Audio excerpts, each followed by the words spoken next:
Welcome to your continuity connection. The first step in developing continuity capability is often identifying the essential functions that a department or agency must continue. What we're looking for are things that provide vital services to the public, maintain order and civil authority, sustain the economic and industrial base.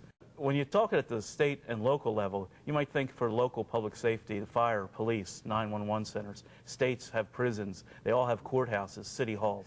Other kinds of federal programs, you might think of Social Security benefits, the U.S. Postal Service, the U.S. Coast Guard, search and rescue operations.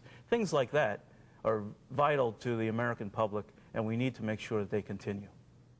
Just like daily normal operations, you need resources to perform these essential functions. You have to make sure you have the appropriate staff. They need to be trained.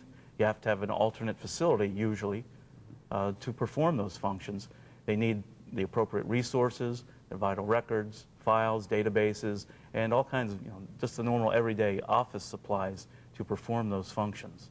It's likely availability of these resources, whether they're supplies, information, and staff, will be limited during a continuity event. After all, a continuity event may also impact the private sector, which may supply your department or agency. If that's the case, how can you do your job? How does leadership decide what gets done with limited resources?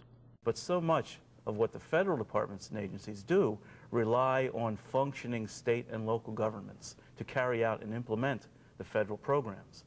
So there's an intergovernmental relationship there. Now, as far as the private sector goes, we all know that the government, for the most part, doesn't produce products.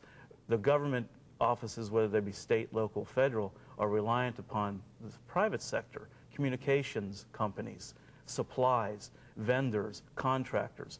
All of those have to also be functioning and available so that the federal government, state, local governments can perform their functions.